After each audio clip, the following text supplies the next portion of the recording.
앞에서 나를 아버지께서 아직 살아 계심이니까 형들이 그 앞에서 놀라서 대답하지 못하더라. 요셉이 형들에게 이르시되 내게로 가까이 오소서. 그들이 가까이 가니 이르되 나는 당신들의 아우 요셉이니 당신들이 애굽에 판 자라. 당신들이 나를 이곳에 팔았다고 해서 근심하지 마소서. 한탄하지 마소서. 하나님이 생명을 구하시려고 나를 당신들보다 먼저 보내셨나이다. 이 땅에 2년 동안 흉년이 들었으나 오직 오면은 발가지도 못하고 죽어도 못할지라. 하나님이 큰 구원으로 당신들의 생명을 보존하고 당신들의 후손을 세상에 두시려고 나를 당신들보다 먼저 보내셨나니 그런즉 나를 이리로 보낸 이는 당신들이 아니요 하나님이시라. 하나님이 나를 바로에게 아버지로 삼으시고 그 온 집의 주로 삼으시며 애굽 땅의 통치자로 삼으셨나이다. 아멘. 아멘. 오스트레일리아 철학자 존 레슬리 맥키가 그렇게 말했습니다. 정말 선하고 강한 하나님이 계시다면 세상에 무의미한 악을 허용하지 않을 것이다. 하지만 세상에는 정당화될 수 없는 무의미한 악이 넘쳐나므로 선하고 강력하신 하나님은 존재하지 않는다. 이렇게 무신론자 철학자가 말했습니다. 많은 무신론자들이 세상에 악과 고난이 넘치기 때문에 전능하시고 선하신 하나님은 존재하지 않는다고 말씀합니다. 근데 성경은 뭐라고 말합니까? 하나님이 악은 내버려 두지 않으시고 오히려 악을 선으로 바꾸시는 분이라고 성경은 말합니다.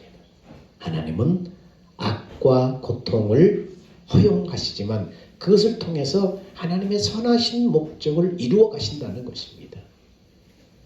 오늘 본문의 하나님은 어떤 하나님입니까? 우리를 화평의 자리로 인도하시는 분입니다. 오늘 창세기 45장 1절의 본문에 보니까 요셉이 시종하는 자들 앞에서 그 정을 억제하지 못하여 소리질러 모든 사람에게 자기에게서 물러가라 하고 그 형제들에게 자기를 알리니 그때에 그와 함께한 다른 사람이 없었더라. 이렇게 말하고 있습니다.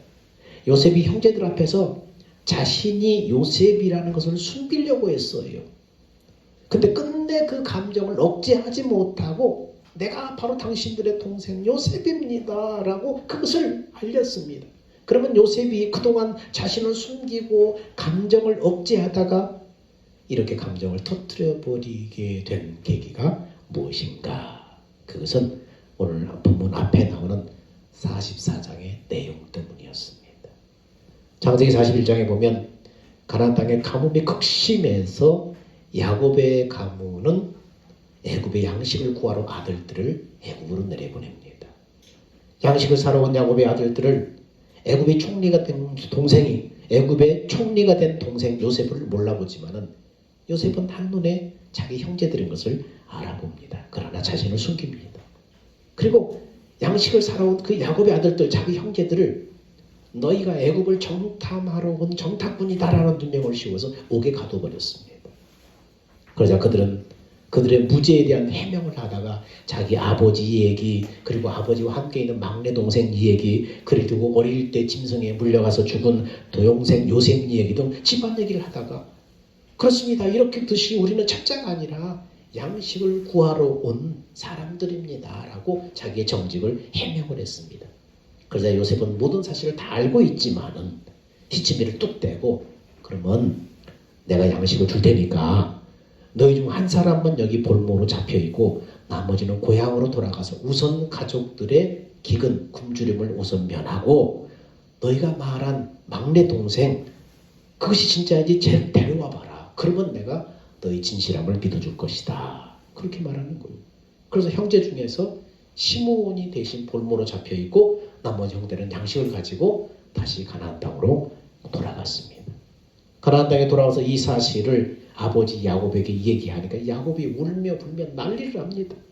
한 어머니 이 뱃속에 형제 하나는 어릴 때 짐승에게 잡혀먹고 나머지 하나 남았는데 이 막내 이 베냐민 하나 남은 거 이거 못 데려간다. 자네 날 죽여라. 아버지가 펄펄 뛰는 거예요. 그러자 그러나 애굽에서 가져온 양식도 한계가 있습니다. 시간이 지나고 차일피 미루다 보니까 양식이 다 떨어져 갑니다. 그것으로 식솔들 다 먹이다 보니까 금방 떨어집니다. 그러나 다시 양식을 사러 가려면 어떻습니까? 막내 베냐민을 데리고 가야 돼요. 그렇게 세월만 보내다가 결국은 아들들의 간청과 야곱의 결단으로 막내 베냐민을 데리고 결국은 애굽으로 양식을 다시 사러 갑니다. 애굽의 당도에서 야곱의 아들들이 총리 요셉을 대면하자 요셉은 자신을 숨기면서 차종치종 고향 소식을 묻습니다. 너희 아버지는 잘 계시냐? 고향은 좀 어떠냐? 아, 얘가 바로 그렇게 너희가 말하는 막내가 바로 작은 동생이 얘냐? 그러면서 막 묻기도 하다가 속에 복받쳐오는 눈물을 참지 못하고 뛰어들어가서 펑펑 울고 다시 눈물을 닦고 다시 나옵니다. 그리고 그들을 잘 대접해서 곡식을 주어서 고향으로 보내는데 요셉이 자신의 신분을 숨기지 않고 밝히지 않고 자기 고향의 아버지를 어떻게 데려올까 궁리하다가 그들의 곡식 자루 속에다가 은잔을 숨겨서 같이 집어넣습니다. 그리고 잘 가라고 대접해서 보내주다가 멀리 가기 전에 뒤쫓아가서 너희가 어떻게 악을 선으로 갚느냐? 내가 너희를 선으로 되었는데 너희들이 선을 악으로 갚느냐? 우리 주인이 애지중중 아끼는 그 은잔이 너희가 떠나고 없어졌다. 그러자 우리들은 결코 그런 짓을 하지 않습니다. 만일 누구든지 은잔이 발견되면 그 사람은 죽을 것이요 당신의 종이 될 것입니다 라고 장담을 했습니다. 그리고 각자의 짐을 풀고 조사를 해보니까 막내 동생 베냐민의 곡식 자루에서 은잔이 발견됩니다. 형제들은 그만 멘붕 상태에 빠지고 맙니다. 창세기 44장 6절에 유다가 이렇게 말합니다. 우리가 무슨 말을 하오리까? 우리가 무슨 변명을 하오리까? 우리가 어떻게 정직함을 나타내리까? 하나님이 종들의 죄악을 찾아내셨으니 우리와 이 잔이 발견된 자가 다 주의 종이 되겠나이다. 하나님이 종들의 죄악을 찾아내셨사오니. 지금 뭘 생각하는 거 이 사람은? 어릴 때 동생 요셉을 시기 질투해서 구덩이에 빠뜨려버리고 애굽의 상인에 팔아버렸던 동생의 애걸 복고라며 형들 나 좀 살려달라고 할 때 그들의 귀를 막아버렸던 그 죄악들을 지금 생각하는 거예요. 은잔이 발견된 요셉만이 아니라 우리들의 죄악, 종들의 죄악을 찾아내셨으니 그걸 기억하면서 지금 이제는 후회하는 거예요. 그러자 요셉이 아니다. 결국 그렇게 하지 않을 것이다. 이 은잔이 발견된 자만 내 종이 되고 나머지 고향으로 돌아가라. 그러자 44장에 유다가 그동안의 과정을 쭉 설명하면서 막내 동생이 베냐민을 데려가지 않으면 내 늙은 아버지는 돌아가십니다. 그러니 내가 대신 종이 될 테니 저 아이는 형제들과 함께 돌려보내주십시오 라고 간청을 합니다. 유다의 이런 희생적인 결단과 고백 앞에서 요셉은 그만 감정을 억제하지 못하고 울음을 터뜨려버리고 맙니다. 그리고 자신이 바로 동생 요셉입니다. 형들의 동생 요셉입니다. 어릴 때 그렇게 짐승에 물려갔다고 했던 바로 동생 요셉입니다. 그걸 밝히고 맙니다. 유다의 이런 희생적인 결단과 고백은 요셉의 마음을 움직여서 용서의 길로 그들을 이끌었던 것입니다. 유다의 희생적인 결단, 요셉의 형제들을 화평케 하는 화평의 통로로 쓰임 받았다는 것입니다. 여러분, 하나님은 기근을 통해서 요셉과 그 형제들을 다시 만나도록 인도하셨습니다. 하나님은 죄의 결과인 불안과 혼란을 용서와 회복으로 바꾸신 다음에 그들을 화평의 자리로 인도하셨다는 것입니다. 형들의 죄악은 악했어요. 나빴어요. 그가 죄가 없다는 게 아니에요. 그런데 하나님은 어떻습니까? 용서와 회복으로 바꾸신 다음에 그들을 어떻게 화평의 자리로 결국은 인도하셨다는 거예요. 악한 죄, 세상에 악이 창궐합니다. 그러나 하나님은 그 악을 눈 감지 않으셔요. 세상은 악이 창궐하고 악을 행하지만 하나님은 어떻습니까? 그 악을 내버려 두지 않고 악을 선으로 바꿔서 화평으로 인도하시는 분이 바로 우리 하나님이라는 거예요. 하나님의 놀라운 능력은 어떤 상황도 선하게 변화시키는 데 있습니다. 여러분, 예수님이 그러셨잖아요. 하나님과 우리 사이는 원수였어요. 원수. 죄인과 거룩한 하나님 사이는 원수예요. 근데 예수님이 어떠셨어요? 자신의 진의 십자가에 못 박혀 희생당하셔서 화목제물이 되심으로 하나님과 우리 사이를 화목케 하셨잖아요. 그 예수님이 우리에게 말씀하는 거예요. 너희가 화목의 통로가 되어서 살아가라. 너희가 화목의 통로가 되어서 살아가라. 이렇게 말씀합니다. 어떻게 그럴 수 있습니까? 우리가 받은 은혜를 생각하면, 하나님이 내게 베풀어 주신 그 십자가 사랑과 은혜를 깨닫게 되면 우리는 화목의 통로, 화평의 통로로, 희생적인 결단을 하면서 화평의 통로로 여러분 쓰여지게 되는 것입니다. 두 번째, 하나님은 악을 선으로 바꾸어 인도하시는 하나님이에요. 첫 번째, 하나님은 화평의 자리로 결국은 우리를 이끌어가시는 하나님이시고, 두 번째는 악을 선으로 바꾸어서 인도하시는 하나님이에요. 요셉은 형제들에게 자신을 어떻게 소개합니까? 4절에 보니까 요셉이 형들에게 이르되 내게 가까이 오셔서 그들이 가까이 가니 이르되 나는 당신의 아우 요셉이니 당신들이 애굽의 판자라. 요셉은 그 형제들에게 자신이 아우이고 당신들이 애굽의 판자라고 밝힙니다. 요셉이 애굽 땅에 팔려오게 된 것은 분명히 형제들이 시기 질투에서 발생한 일이에요. 전적으로 형제들에 의해서 저질러진 근친 인신매매에 해당되는 거예요. 표면적으로는 그렇대요. 현상적으로는 그래요. 요셉은요, 형들이 자기에게 한 일에 대해서 얼마든지 형제들을 원망할 수도 있어요. 아버지가 하필 그때 왜 나를 들여서 양치는 형들에게 심부름을 보냈나? 아버지가 심부름만 보내지 않았더라면 내가 이렇게 되지 않았을 것이라고 한없이 누군가를 원망하고 공격의 대상으로 삼을 수도 있었을 거예요. 하나님은 왜 나를 이렇게 내버려 두셨는가? 왜 악을 행하는 형제들을 방임하고 내버려 두셨는가? 팔이라도 꺾으시고 다리라도 분질러서 막아주시지 왜 내버려 두셨는가? 요셉이 팔려가면서 울면서 옥에서 또는 누명 쓰면서 얼마든지 형제들을 원망할 수 있었어요. 근데 성경이 우리에게 알려주는 것은 뭡니까? 요셉이 자신에게 닥친 일을 인해서 누구를 원망하거나 불평하지 않았다는 거예요. 누군가의 책임을 진다 하고 책임을 추궁하지 않았다는 거예요. 누구도 비판하지 않고 누구의 잘못도 탓하지 않았다는 거예요. 그는 충분히 진노할 수 있는 위치에 있어요. 안갚음을 할 수 있는 힘이 있어요. 근데 그는 진노하지 않았다는 거예요. 안갚음하지 않았다는 거예요. 팔려가면 팔려가고 종이 되면 종이 되고 억울하게 옥에 갇히면 옥에 갇히고 그곳에 있었어요. 무엇이 왜 요셉을 그렇게 할 수 있었을까? 요셉이 어떻게, 무엇이 그렇게 요셉이 그렇게 행동할 수 있게 만들었을까? 창세기 45장 7절 8절은 그렇게 말합니다.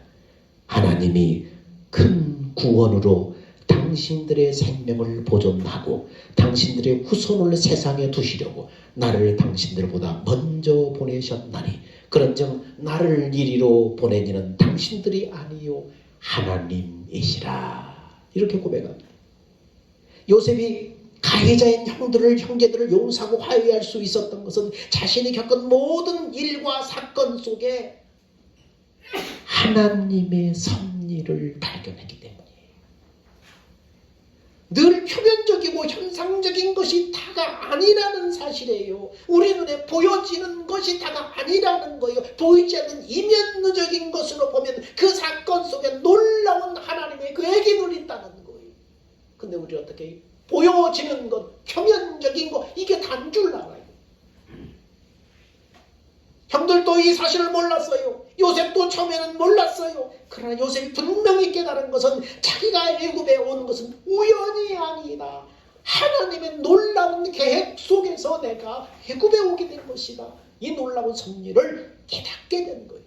그래서 요셉은 자기를 팔아먹은 못된 형들의 행위, 그 너머 하나님의 섭리를 생각하고 형제들을 용서할 수 있었던 것입니다. 나를 이곳에 보낸 이는 당신들이 아니요 하나님이시라. 이렇게 고백하게 된 것입니다. 여러분, 하나님의 섭리를 발견하고 깨닫고 발견하는 사람은 그래서 복이 있는 사람이에요. 우리가 하나님의 섭리를 깨닫고 그것을 바라보게 되면 분노는 사라져요. 용서는 사라져요. 분노는 사라지고 용서하고 싶은 마음이 생겨나는 거예요. 내가 당하는 이 환경, 내가 당하는 처한 이 상황들, 그 속에 그 이면을 바라볼 때 하나님의 섭리가 있구나, 이것을 발견하는 사람은 여러분 분노가 사라지게 돼요. 용서하는 마음이 생겨야 돼요.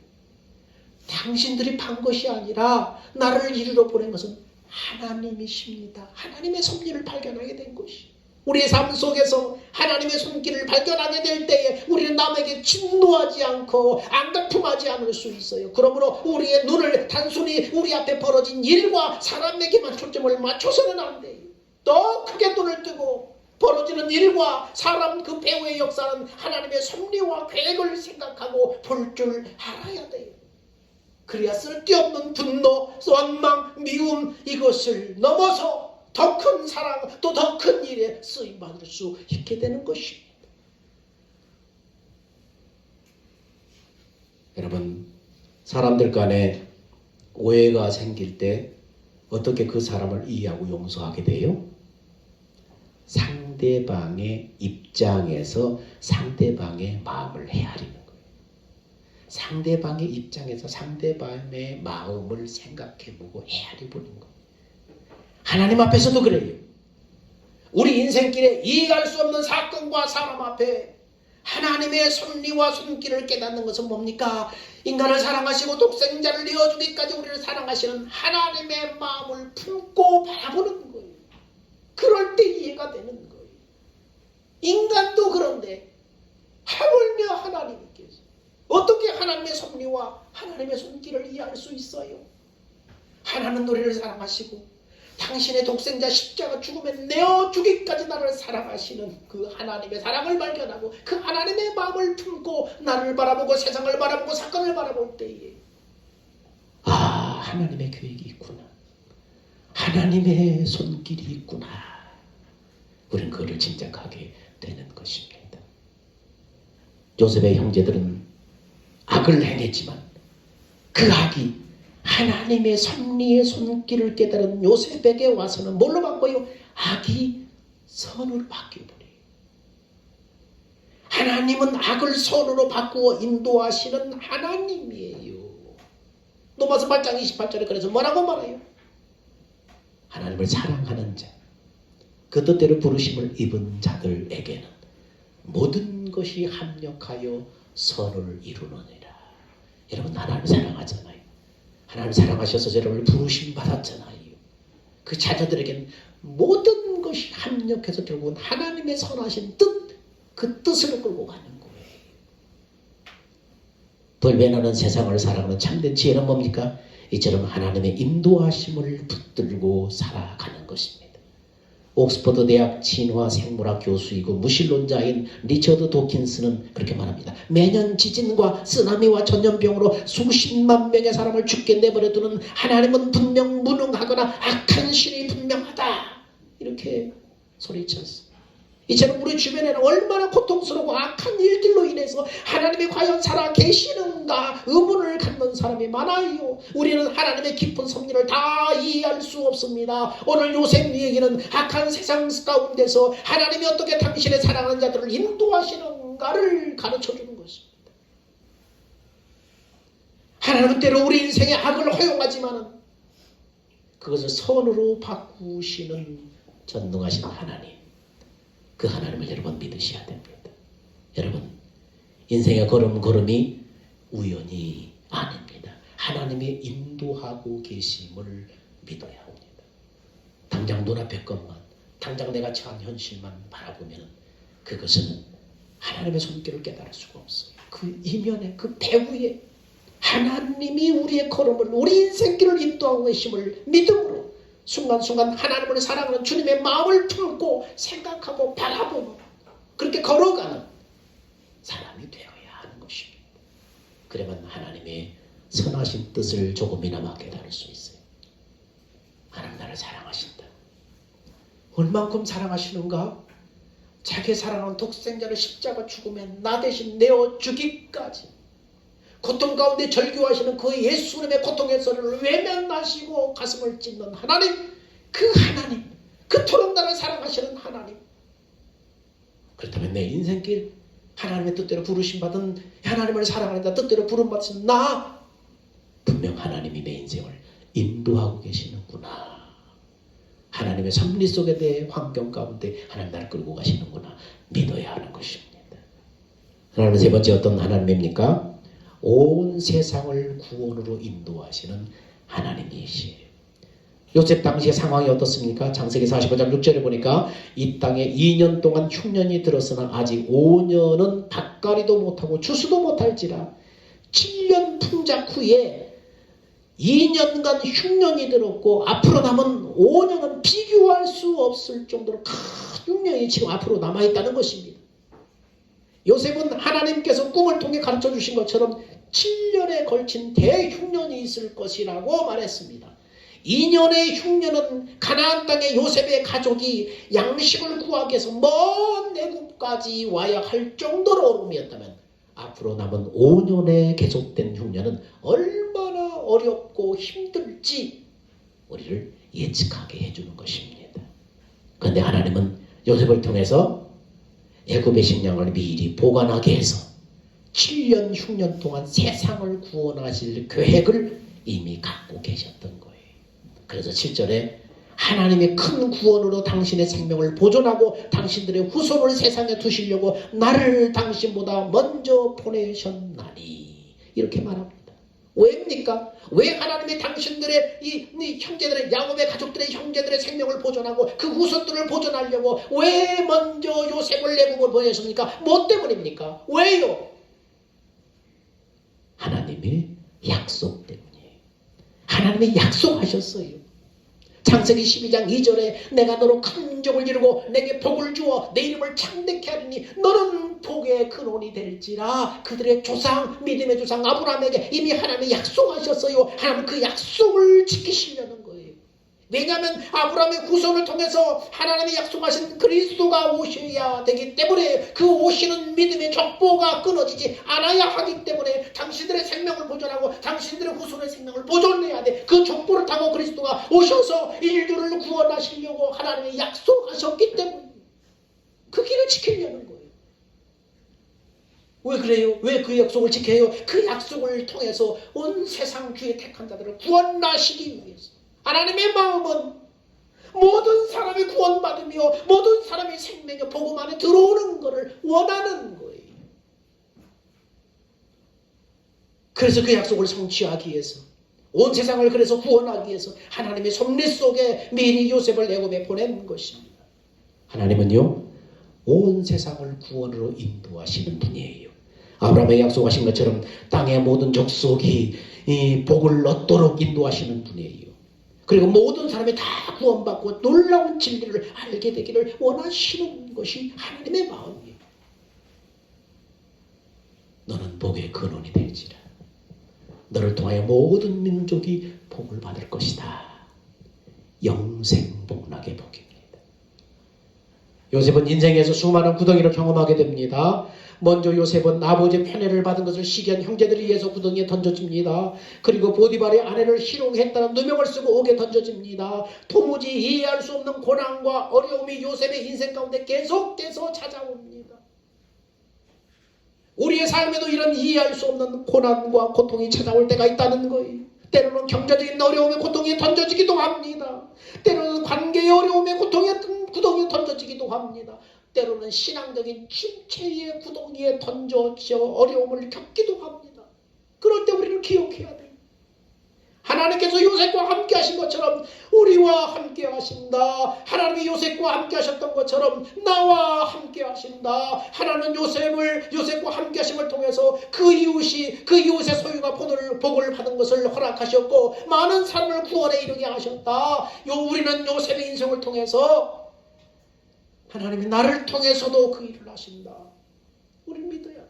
온 세상을 구원하기를 원하시는 하나님, 나를 통해서 요셉과 함께 하시던 하나님이 나를 통해서 내 이웃을, 내 부모를, 내 일가 친척을, 내 지인들을 생명 가운데로 인도하시기를 원하셔서 구원 얻기를 원하시는 이 일에 나를 쓰기를 원하시는 거예요. 그래서 우리는 요셉의 인생을 통해서 우리는 임마누엘의 하나님을 믿으며 살아가야 합니다. 여러분, 하나님은 하나님의 주권을 인정하며 살아가는 나라예요. 아무리 어렵고 힘든 일이 있어도 하나님께서 우리를 화평의 자리로 인도하신다. 선을 결국은 악으로 바꿔서 우리를 인도하신다. 온 세상에 구원받고 진리를 아는데 이르기를 원하시는 그 하나님의 마음을 알고 주어진 삶의 터전에서 복음의 증인된 삶을 살아가는 여러분들이 다 되시기를 주의 이름으로 축원드립니다. 기도합니다. 사랑과 은혜가 풍성하신 아버지 하나님, 우리의 삶 속에 이해할 수 없는 고난과 고통과 어려움을 겪을 때도 있습니다. 왜입니까 하나님? 왜 이런 고통이 우리에게 주어집니까 하나님? 그러나 오늘 요셉 이야기를 통해서 우리는 깨닫습니다. 결국은 우리를 화평의 자리로 인도하시는 하나님, 세상의 악이 창궐하지만 낙을 손으로 바꾸어 우리를 인도하시는 하나님, 온 세상의 영혼들이 진리를 알기를 원하시는 그 하나님의 마음을 알고 우리가 그 일에 쓰임받기를 원하셔서 우리를 인도하고 계신다는 사실을 믿고 우리도 요셉처럼 하나님의 놀라운 계획의 섭리의 그 약속을 이루는 일에 쓰임받는 통로가 되게 하여 주시옵소서. 우리의 생명 되신 예수님의 이름으로 기도하옵나이다. 아멘. 우리 다 같이 주님 다시 오실 때까지.